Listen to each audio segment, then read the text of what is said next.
Hello and welcome to News 9. I'm Aditya Raj Kaul and this is in India's interest. It's been few days ever since Donald Trump became the US president and took over the White House. And ever since there have been several executive orders that have come across, but also there's been this important meeting between the Indian External Affairs Minister Jai Shankar and his counterpart from United States. And apart from that, we have also had a conversation between Prime Minister Modi and Donald Trump. What is the future of the India-US relations under the Trump administration, and how does this impact several other key issues apart from trade and immigration? Joining us right now is Ambassador Atul Keshap, the former charge d'affaires in New Delhi and also currently the president of the US-India Business Council. Ambassador Keshap, thank you very much for joining us. Aditya, it's a pleasure and an honor. Good afternoon and evening to you. Thank you. Let me begin by asking you, Ambassador Keshap, about this relationship. And of course, you've written about it, you've spoken about it. But in the first few days, it's been almost a week now that Donald Trump has been the US president for the second time. What are your observations? Well, let's look on the positive side of the ledger. India probably stands in the first rank of countries that are viewed well by President Trump and by the government and the American people. India is viewed as, of course, the largest democracy on earth, a country that's a very stable polity. And President Trump and Prime Minister Modi have a direct personal equation built up over the years. So that is an advantage very few countries possess. And in fact, the news has come that Prime Minister Modi may be visiting Washington to visit and pay a call on President Trump in February. That's great news. And it's a sign that India really is in the first ranks of countries that are partners of the United States. So I'm very optimistic that we can continue what has essentially been 25 years of very steady strategic, economic, and technological convergence because our interests do align in many areas. But Ambassador Keshap, there have been statements and, could I say threats coming in from President Trump. There are executive orders that have also come in, and he's been repeatedly stating that he will impose tariffs, be it the recent example of Colombia, where illegal immigrants were not being accepted, and then came the threat, and finally there was perhaps an amicable solution to it. And now he has also threatened to impose tariffs on the BRICS nations. How do you see that? Well, look, tariffs are an individual nation's decision, and President Trump knows that it's in his toolkit under the powers that he has as president.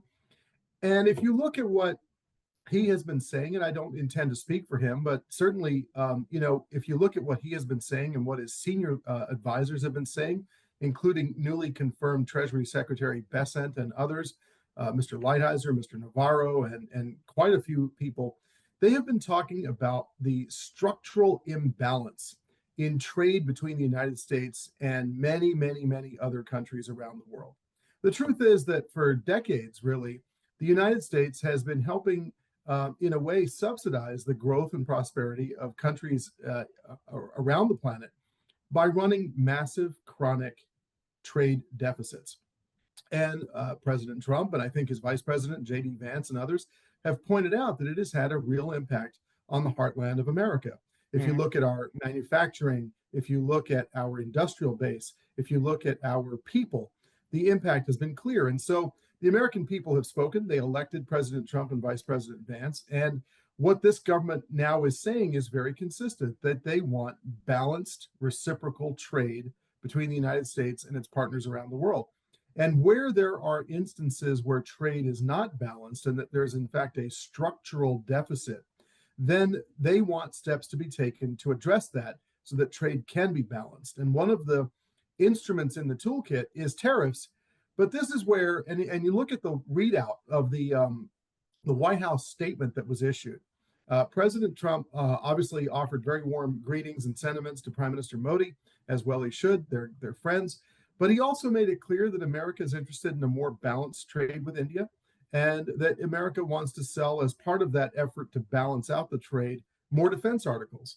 But I would add to that list, I would add American LNG, American crude oil, American agricultural goods. There's so much that we could add that would help create some balance in the trade relationship.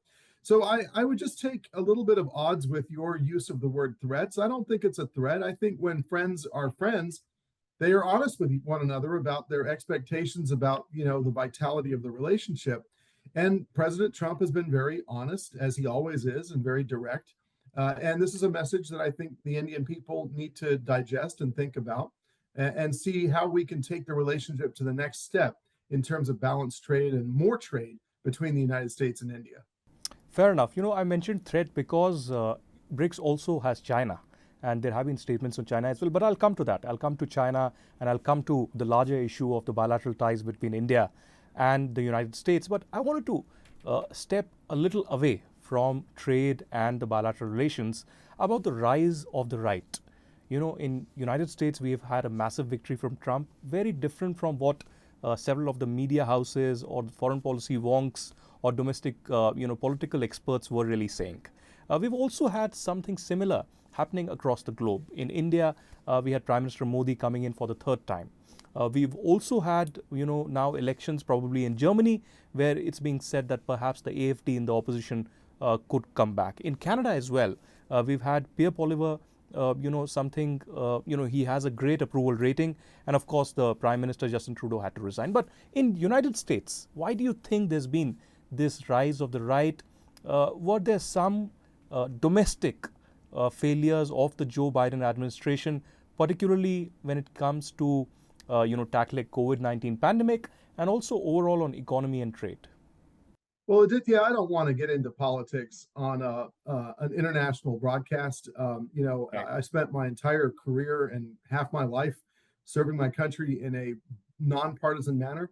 Right. But I think I can speak as an American citizen. And as a citizen, I can tell you that, one of the most important duties of government is delivery, right? Delivery. Right. Delivery of safety and security in our cities, delivery of useful infrastructure, delivery of good public education, delivery of things like firefighting services, delivery of the feeling to the American people that their lives will be better and that their economic prospects will improve.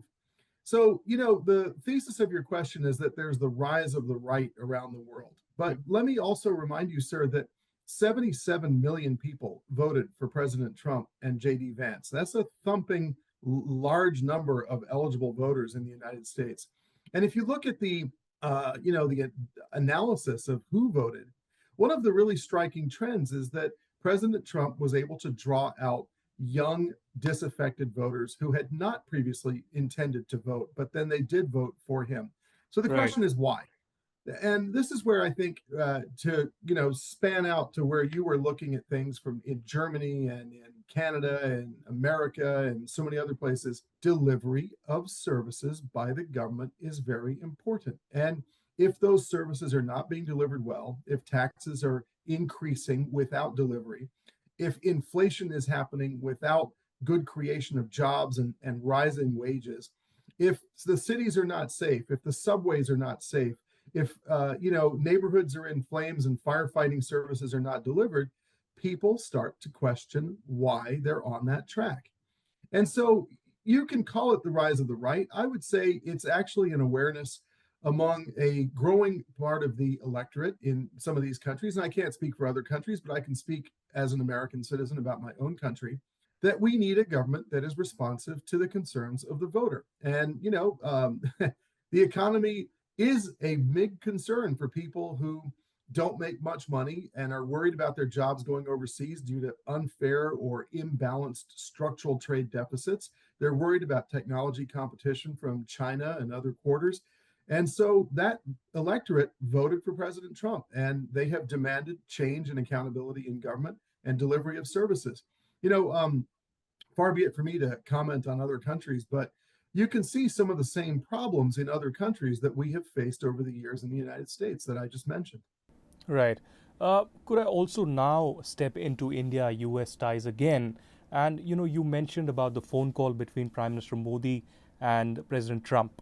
Of course, they discussed, several issues, mutual, issues of interest. And I believe they will be meeting in Feb. That's what Donald Trump has said to his media pool. And perhaps the meeting is being worked out right now. What do you think would be the top priorities, given that Donald Trump in many ways is known as a deal maker, and he has set his priorities, in his inaugural speech and in the executive orders, very much so, that there cannot be a trade imbalance. Something that you mentioned. You mentioned also sectors that could be discussed as potential trade could be expanded in those areas. But what would be the top priorities for both these leaders when they want to advance the strategic ties between India and US? Well, look, Aditya, Donald Trump was elected on the slogan, Make America Great Again. Yes. And I would argue that Prime Minister Modi and his political backing believes in Make India Great Again. So this is a meeting of MAGA and MEGA. And let us see how we can work together to advance those goals. That's what friends do. So we at USIBC issued a memorandum about a week ago. It's on the internet. You can look for it on our website I that read gives that. Yes. recommendations. Yes. Yeah, 9 different recommendations for how the United States and India can take their relationship forward and take the convergence forward. I already mentioned and we discussed the structural trade deficit. You're right. President Trump is a very famous deal maker. And this is where, I can't speak, but I would say that they'll probably have a lot of focus on the potential for breaking through the limits in our defense relationship. I think that it's well past time for the United States and India to have interoperability on fighter aircraft.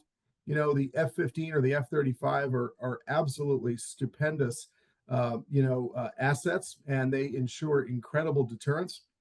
Let's work through it. Let's get it done. That'll help address the structural trade deficit. Oil and gas. America is open for business. Our hydrocarbon molecules ensure stability and uninterrupted supply for growing economies. Let's get that done. Agriculture. We're top of the world in production of food grains. We can help ease the prices of essential foods in countries all around the world. If you've ever driven through Iowa and South Dakota like I have, the American farmer feeds the entire world. So let's focus on that. Beyond that, Aditya, I think the US and India have to recognize that the technology competition from the People's Republic of China is accelerating very rapidly. And that we need to get serious about unleashing our societies for tech collaboration and tech competition, not with each other, but to ensure the primacy of democracies in technology in the 21st century. We need to strip away regulations that are unhelpful. We need to strip away bureaucratic controls that are unhelpful. We need to strip away the notion that bureaucrats know best and that the private sector should do what it's told. We need to unleash the genius of our people, American and Indian. And so, I think President Trump probably genuinely feels that a strong, prosperous, happy, peaceful India is a great asset, not only to India and to India's entire hemisphere, but to the people of the United States of America. We want and have always wanted to see India succeed. So I say, one of the topics of conversation could be, let India be India. Let the genius of the Indian people shine through in ways that accelerate economic growth, accelerate business, accelerate innovation and technology, and really put India into the front ranks of technology leaders around the world. I also think they're going to talk about the Indo-Pacific. Yes. They're going to talk about the Middle East. They will likely talk about people-to-people ties and much else besides. But this is where Americans sincerely want to see India succeed. India is viewed as a benign and benevolent and friendly country, a gigantic arsenal and anchor of democracy on the other side of the world. And so, as the Chinese make us all pull up our socks in the face of a very orchestrated campaign by the Chinese Communist Party, this is where Washington and Delhi have to double down. We've got to get smart. We've got to make changes to unleash the animal instincts of our people for competition and for excellence, and not hold them down with bureaucratics. Sure. You mentioned about the Indo-Pacific. I couldn't help but notice, many others noticed, that the first bilateral meeting that Secretary Rubio had was with India's External Affairs Minister, Dr. Jaishankar, shortly after the inauguration. And even before that, he hosted the first meeting under the Trump administration of the Quad. Messaging and, this kind of diplomacy plays a very key role in, even though this is merely symbolism, one would say, it plays a very significant role in foreign policy. How do you see these meetings taking place? How significant is this? And what was the message really? Well, obviously, Secretary Rubio has for a very long time been fixated on the challenge of the Communist Party in China and the People's Republic of China. He has sponsored important legislation about the freedom of the Chinese people, including in Hong Kong and Tibet. His views are very, very clear and very positive, as are the views of National Security Advisor Mike Waltz. So on China, I think we have a very clear and strong compass from those individuals. And so it's no coincidence, in a way, that the first meeting was with Minister Jaishankar, and there was the Quad meeting as well, the ministerial meeting. These are very strong signals of continuity to our allies and partners in the region. Think about being Philippines or Vietnam or any of those, and seeing what we have done. And I think I really endorse the fact that we did that right out of the gate. And I'm very proud of my country that the Quad continues to be a main focus of our efforts. So we need to build on that. It's also not a coincidence that Prime Minister Netanyahu and then Prime Minister Modi are going to be one of the earliest visitors to the Donald Trump Oval Office. This is America signaling who its friends are, and signaling, as the kids say, who its ride or die friends are. And I think that's a great thing.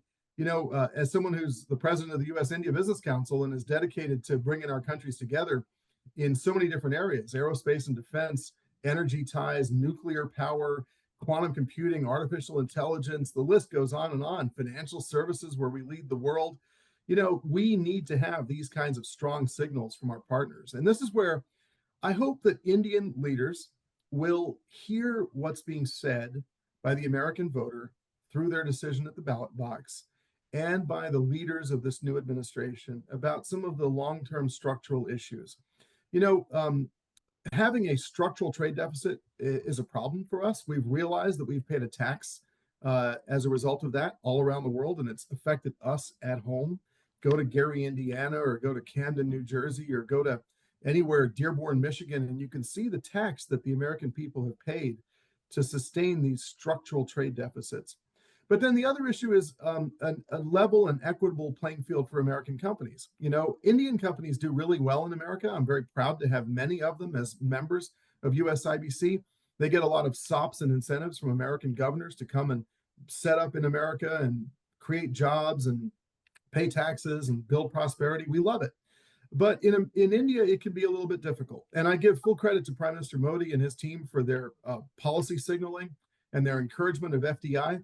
But India, like America, is a federal system. It's a very layered system. You're not dealing with some Guangdong province, CCP governor who can just make things happen. It's more complicated. And so what I would ask for is that there be a level playing field, equitable treatment for American companies in India. FDI is slowing down in India. Job creation is slowing down. Economic growth is slowing down. There needs to be a sort of a reinvigoration of that. And I know the budget is coming up. Maybe we'll see some structural reforms. I think it's important for India to continue to reform. It is still very heavily statist in how the economy is run. And I go back to my point about unleashing the animal spirits of our free societies. That's what's going to make India run at 8 and 9 and 10% and really, rise more rapidly to being a developed country. So, equitable treatment in both directions means more FDI, more companies flocking toward India. And I hope that we see that happen. Well, since we have been speaking about China, I have one more question on the CCP, and that's the viral debate currently on DeepSeek.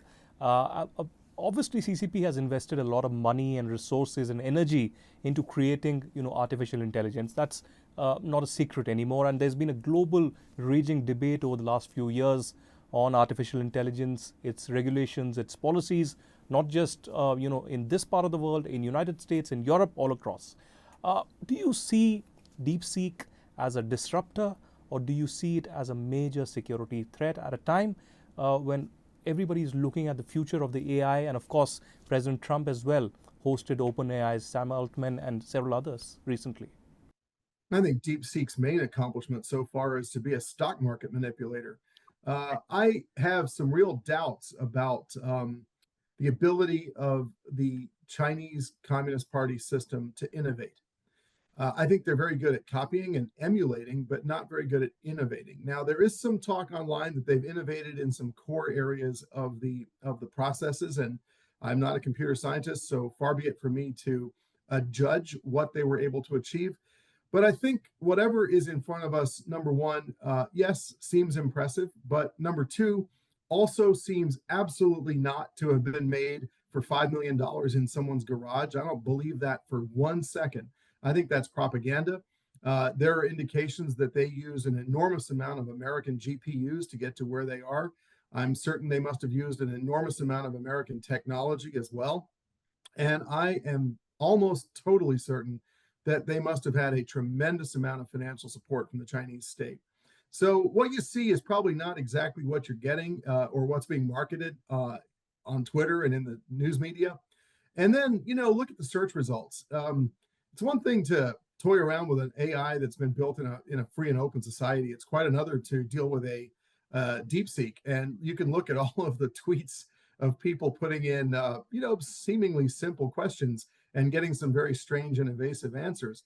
So I don't know how you build a future civilization on a lack of open and intellectual inquiry and freedom. And this is where, I'll be blunt, India and the US need to step up. And we have at USIBC an artificial intelligence task force. We are precisely in the business of making sure business in our countries is in the lead. And I hope that over time people will realize that while DeepSeek looks spectacular, when you really peel it back and look at it, it's a copy, and it's a state-funded copy, and it's got some severe limitations in its utility because of, all the buffers and controls that they put on it. Ambassador Kashyap, over the last few months, there have been two wars that have been raging, in fact, years, if I can say so. But one of the things perhaps exceptional about the Trump administration when they came first time was their, again, focus on trade, economy, and deals rather than wars. And, there was this iconic meeting that Donald Trump had with the North Korean leader as well. But this time around, in the next 6 months, do you think that with the statement that Trump issued on Russia, Ukraine, and with his talks already with Netanyahu, and he's perhaps going to host him very soon, there could be perhaps a long-term peace in these two regions as well? So let's step back a little bit. I thought the Abraham Accords in the first Trump administration were a, frankly, utterly delightful and impressive feat of diplomacy in bringing so many Arab countries and Israel together for diplomatic relations. And I think that is the basis for the potential for further progress in the Middle East. At the end of the day, you've got countries that are backing the Muslim Brotherhood ideology and spreading as much chaos and terrorism as they can, including Iran, through all of its cutouts, the Houthis, Hezbollah, Hamas, etc. And they're trying to basically destabilize the Middle East and overcome the efforts of the modernizing Sunnis, including Mohammed bin Salman and Mohammed bin Zayed and others of that ilk. And I would include in that His Highness Mohammed VI in Morocco. These are people who are trying to lead their society and culture in a new and positive, prosperous and peaceful direction. And they are beset from all sides by those who want to drag the region back into a rather terrible state of endless war. And these, Muslim Brotherhood advocates, Iran and others, have very powerful backers with very deep pockets. So I'm hopeful that President Trump and Prime Minister Netanyahu and well-wishers in UAE and Saudi and Egypt and Morocco, working with friends like India, who are very influential in the Middle East, can forge a more lasting and durable peace, not only between the Arabs and the Israelis, but frankly, between the Arabs and the Arabs themselves, in a way that gives more peace to that region. So if you look at the track record of President Trump's diplomatic performance in term one in that area, I have optimism that maybe there can be some progress in term two, especially after seeing the terrible events of October 7, 2023. That lifts the wool from people's eyes about what we're dealing with. My final question to you, Ambassador Kashyap, there have been times in the last few years where, for a long hiatus, there hasn't been an American ambassador in New Delhi. This time around as well, with the new Trump administration coming in, there's no ambassador currently in New Delhi. You've been a career diplomat. You currently are the president of the US-India Business Council and an expert on India and South Asia. Would you like to fill that chair? Well, Way to put me on the spot, Aditya. Look, that's a decision for President Trump and for him alone. He nominates American ambassadors as part of his constitutional duties. Our system's a bit peculiar, as you know. In India and other places, a personnel decision is made and the ambassador is dispatched. There isn't a congressional review as we have. Senate confirmation is no joke, and Right. you have to pass a vet within the executive branch and sometimes political, and then of course through the Senate in order to get out to an ambassadorship. President Trump has been naming names for various countries. And these are people whom he has a regard for and people with whom he has a feeling of direct connection. And that's the best kind of ambassador, is the one that can, get straight into the White House, into the West Wing, and can work deals for the betterment of not only the American people, but frankly, win-win deals, because that's the best kind of deal when dealing with our international partners. And with India, everything should be win-win. Well, thank you very much, Ambassador Kashyap. We wish you luck in shaping the India-US ties, be it on economy or the strategic ties. And of course, it's always a pleasure to have you. Thank you very much. Thank you very much.